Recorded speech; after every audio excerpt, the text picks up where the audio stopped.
అయోధ్య ఆలయంలో కొలువైన రామయ్య దర్శనం కోసం లక్షలాది భక్తులు వేయి కళ్ళతో ఎదురు చూస్తున్నారు. కృష్ణశిలతో తయారైన బాలక్ రామ్ దివ్య సుందర విగ్రహాన్ని కల్లారా చూసి తరించాలని గంటల కొద్దీ వేచి చూస్తున్నారు. అయోధ్య రామయ్య చిరునవ్వుతో భక్తకోటిని ఆశీర్వదిస్తున్నాడు.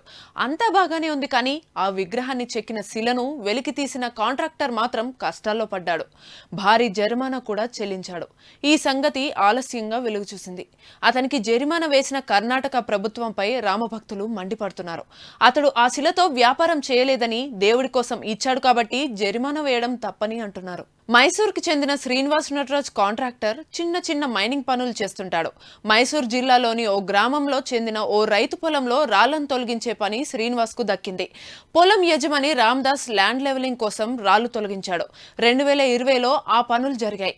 లెవెలింగ్ లో భాగంగా భారీ నల్ల గ్రానైట్ రాయిని తొలగించాల్సి వచ్చింది. దాన్ని బయటికి తీయడానికి 10 అడుగులు తవ్వారు. తర్వాత ఆ రాయిని 3 భాగాలు చేశారు. అందులో ఒక భాగాన్ని అయోధ్య బాలక్ రామ్ విగ్రహం కోసం శ్రీనివాస్ అందించాడు. మైసూర్కు చెందిన శిల్పి అరుణ్ యోగిరాజ్ రాముడి శిల్పాన్ని అద్భుతంగా చెక్కాడు. అయోధ్య రామాలయ ట్రస్ట్ మొత్తం 3 రాముడి విగ్రహాలను చేయించింది. అరుణ్ చేసిన ఆ విగ్రహాన్ని ఎంపిక చేసి గర్భగుడిలో ప్రతిష్ఠించింది. ఈ విగ్రహ శిల వయసు 250 కోట్ల సంవత్సరాలని అంచనా. రాముడి శిల దొరికిన ప్రాంతానికి ఎదురుగా ఆంజనేయ స్వామి ఆలయం ఉండడం విశేషం. అయితే ప్రైవేట్ స్థలంలో ఈ రాయిని అక్రమంగా తవ్వి తీశారంటూ రాష్ట్ర మైనింగ్ భూగర్భ శాఖ శ్రీనివాస్ కు 80,000 జరిమానా వేసింది. దేవుడి విగ్రహం కోసం మైనింగ్ చేసిన తనకు జరిమానా వేయడం సరికాదని శ్రీనివాస్ మొత్తుకున్నాడు. శిలను ఎందుకు వాడుకున్నా రూలేనని, జరిమానా కట్టాల్సిందేనని సర్కార్ ఆదేశించింది.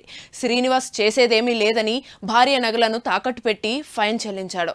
రామ్దాస్ పొలంలోని రాళ్లను పక్క పొలంలోకి మాత్రమే తరలించానని శ్రీనివాస్ చెప్పాడు. ఫైన్ వేసినప్పుడు ఎవ్వరూ తనను ఆదుకోలేనని, గత్యంతరం లేక భార్య నగలను తాకట్టు పెట్టి జరిమానా చెల్లించానని తెలిపాడు. అయితే కథ ఇంతటితో ఆగిపోలేదు. తన పొలంలో దొరికిన శిల రాముడి రూపంలో అయోధ్య గుడికి చేరడంపై రామ్దాస్ హర్షం వ్యక్తం చేశాడు. తన పొలంలో కొంత భాగాన్ని రాముడికి కానుకగా ఇస్తానని చెప్పాడు.